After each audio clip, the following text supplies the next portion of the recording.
Of India's most fascinating business leaders. And the reason I say this and say that he's a complete man, because he's transformed a century-old textile legacy into a modern corporate empire.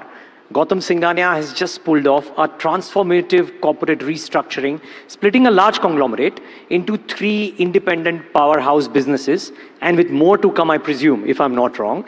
But he's far from your typical boardroom executive, because he's a man who races supercars at international circuits, founded India's Supercar Club, represents the country on the FIA World Motorsports Council, and owns one of Asia's most enviable automobile collections, from McLarens to Ferraris to Lamborghinis and more. Should we start with cars, Mr. Singhania? Whatever you like. Thank you. That was a very kind introduction. No, not at all. But I want to try and get your perspective on how do you combine what the opportunity that Raymond has as a group with the opportunity that India currently presents, and for you, presumably the world presents as well.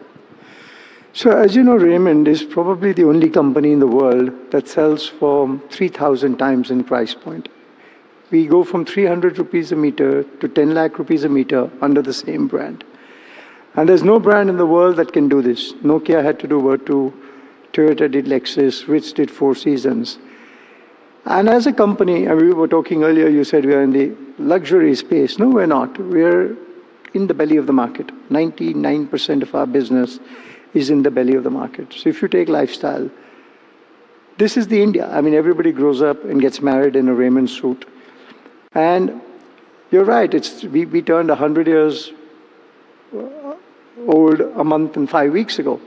So we're probably one of the only consumer brands in India that have survived 100 years. So we're very proud of that, and we're proud of that because the Indian consumer has a lot of trust and belief in Raymond. If you take real estate, you were talking about real estate being luxury. For us, we operate in the affordable luxury segment. And I always say, whether you take lifestyle, fashion, clothing, whilst you say you're in the fashion business, Armani and us are in 2 different businesses, whilst we both make clothes. Loda and us are in 2 different businesses in the real estate space. They're in a completely different market with them and Oberoi, and we are in a completely different business. Whilst we're both into real estate, we're both in 2 totally different businesses. And when you start looking at it like that, you get different answers. Yeah. So, okay, tell us about this opportunity, therefore, that comes in, because there's a clear pivot, or if not a pivot, a push towards consumption in addition to the capex push that India has had. I'm loosely bucketing into 2, right? Where does Raymond see opportunity both on the India scale and the global scale, particularly as India stamps its dominance on the world stage? So firstly, let me flag it. Let me say more than 90% of our business is now going to be in India. And as the middle class grows, as the aspiration of the middle class grows, whether it's in the fabric space or whether it's in everybody wants a home. I mean, a 2 to 3 crore rupee home in Bombay is affordable luxury. Everybody wants that.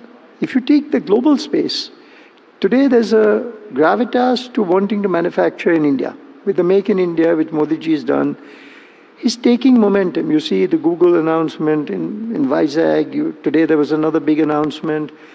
You're slowly going to see that happening. Now, the engineering company that we bought, there's a huge interest in aerospace and defense wanting to invest in India. I mean, I think we've got more than our hands full of the opportunities.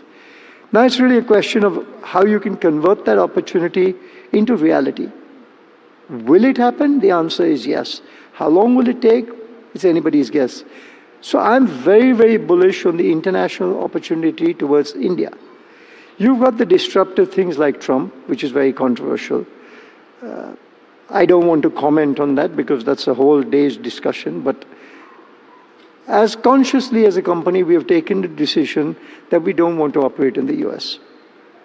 And I'm sorry I'm making a very controversial statement, but if companies like us start feeling that this is causing too much uncertainty and disruption, and we don't want to deal with that uncertainty. I'm sure there are hundreds of companies in the world that are thinking, and then we've got to understand what's the long-term fallout of that. Interesting. But from what you said, if you've taken this conscious decision of 90% business in India, you believe that for all the facets of your business, which is textiles and lifestyle to real estate, to the engineering, aerospace, defense business, all of them give you enough opportunity to grow at the pace that you want the group to grow? Well, real estate grew at 46% last year. Where in the world will you see a 46% growth? Okay, I'll bet we grew it from a lower base, but we still grew 46%. Lifestyle is growing today. You've got the legacy business of the fabrics. You've got, now, do I want to go up and set up 10 shops in the UK? I don't want to do it because it's going to divert management attention. It may look, sexy to be in the UK and US, but it's not going to pay you. We've got so many new verticals, whether it's ethnic wear, sleepwear, innerwear, and each one can become large. So India is the land of opportunities. I mean, if you had $100 today and you say, I wanted to invest, where would you invest? If I had a choice to live anywhere in the world, I want to live in this country because this is the land of opportunities. I mean, if you go to UK today, it's horrible. Nobody wants to be there. And, manifestation of that, you saw the UK Prime Minister who came, but you saw the size of delegation that came with him because they are all looking at the opportunity in India. Most certainly. So tell us a bit about this opportunity as well. Do you sense, what is different about the opportunity that India presents right now in this decade versus what you may have seen over the last 20, 25 years? I think it's the emergence of the middle class. There's an aspiration. Every middle class individual has an aspiration to want more. And when goods and services are available, so let's take real estate, when there were no good quality affordable housing in the market, there was no demand. But suddenly when you put the product in there, we've sold over 5,000 apartments today in 5 years. And this is only exponentially growing. We started with our legacy land. Today we've got 7 JDAs. And a lot of you are from Delhi, but I don't think you understand. In Bombay, in my opinion, and I could be wrong by a couple of hundred million or billion, but it's a $2 trillion opportunity. Just Bombay for real estate development. Look at the amount of money they're putting into infrastructure, with the coastal road, airport, metros, Atal Setu, and now a lot more. So there is huge opportunity. It's just you got to grab it. And you are, of course, grabbing it by being present in the textile business that you've been for all your life. And by the way, I don't know how many in the audience remember the Raymond ads, but they used to be my favorite ads. Silent ads, a small piano playing in the background, but they were just refreshing to see because they were not noise, they were just class. And I believe that embodies the products that you gave. But just coming in on that, Mr. Singhania, what opportunities do you see in non-real estate? Because the lesser known part of your business is this whole engineering defense part of your business. And here you are telling me that while that is a global business, you want to do 90% of that in India. No, so I'll only say in the engineering business, we're in 3 parts. One is engineering files, which is our legacy business, auto components, and aerospace and defense. Auto components, we're significantly focused outbound, but again, reduction in America. We want to reduce in America, look more at Europe. We'll still get the same customers. Aerospace, defense, whilst there's an outward opportunity, there's also an opportunity within the Indian government.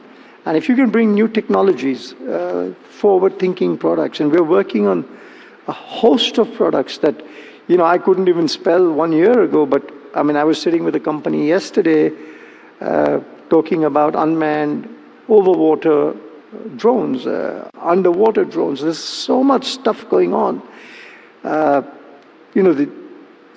The other way of looking at it is the Russia-Ukraine war has thrown up opportunities of new technology, which is coming. So, of course, the domestic market is going to be a big opportunity as well.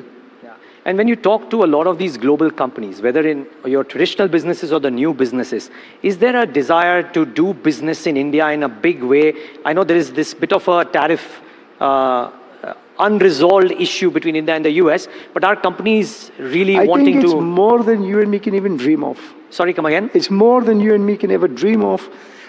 The amount I'm seeing global companies wanting to come and participate in India on the manufacturing side, and I don't know if you saw, we signed an agreement with the Andhra government, with Naiduji to do large-scale manufacturing there. I think literally on a weekly basis, we're getting a call for manufacturing in India. And that's something it's unheard of. Very interesting.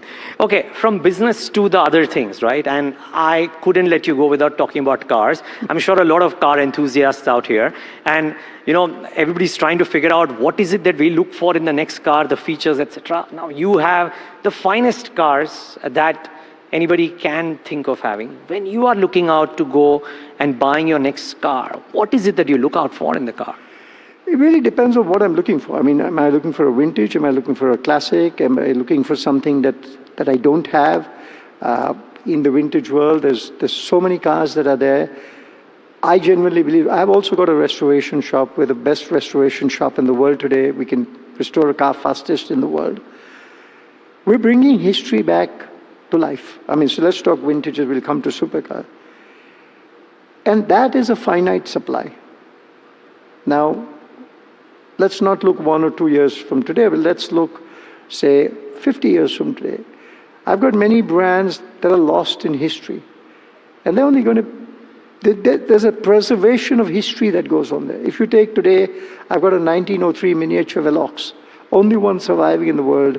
You can start it on the first shot, it works. There's a passion with it. I've got a 21501 Corsa Fiat, original from 1921, with the original seats. Now you think the passion that's associated, it's got the stickers of all the millias that it's done. Now, that's a different world. When you look at supercars, it really depends what's out there. There are very few brands that make great supercars today. But I don't think they're launching models that fast. I genuinely believe that the supply chain for supercars is broken. Today, they commit you a car that's coming out and it takes years before it's coming. It's not months, it's years. Say the top marks have launched a car, you get the delivery 2 or 3 years after they have launched it. So the market is very, very different and changing. What time do you drive these cars, by the way, in Mumbai? It's chock-a-block right outside your house. So what well, time actually, do you go out and drive? Fortunately, within 400 meters, I can hit the coastal road and be on that. So driving in Bombay has actually become a fantastic pleasure. But ideally, I drive at about 7 in the morning or on the weekend or late at night. Okay. That's when you can enjoy the cars. Do you like an electric vehicle? A lot of people... I don't think about them. You don't think about that. You like internal combustion engine. The vroom of the car should come. I think EV has been politically hyped. Today, EV production must be about 3% of IC.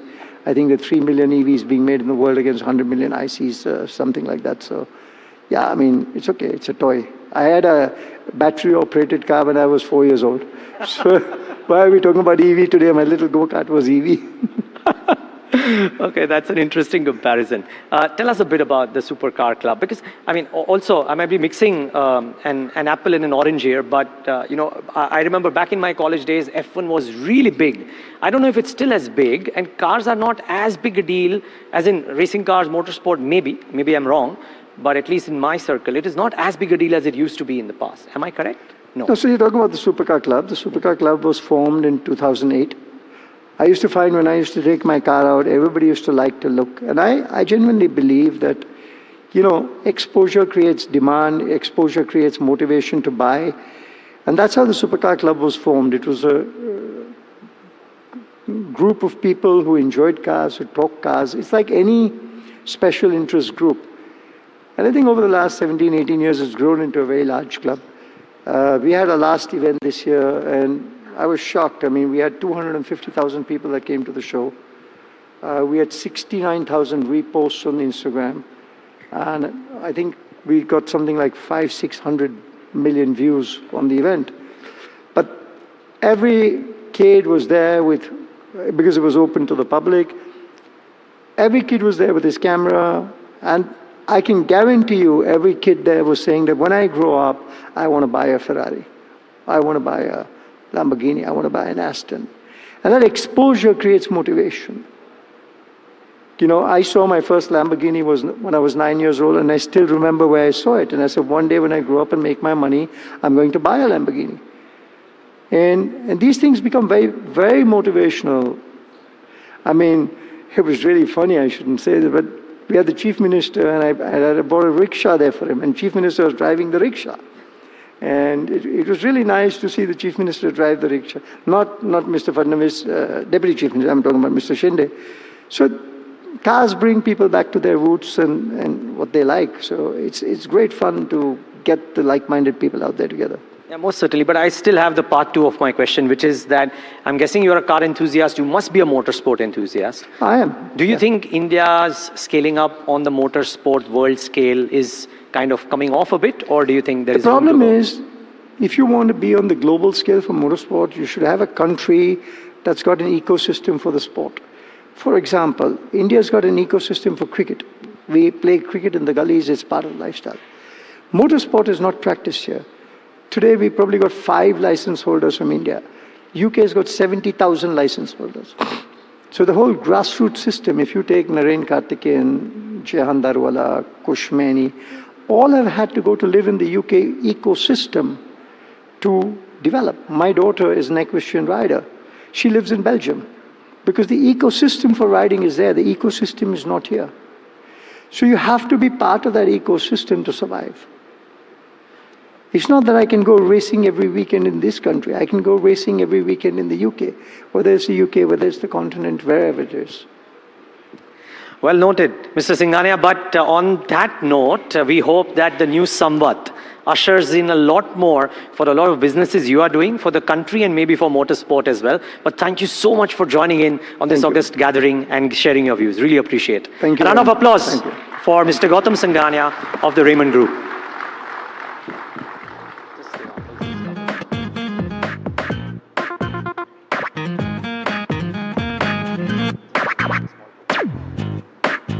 Go.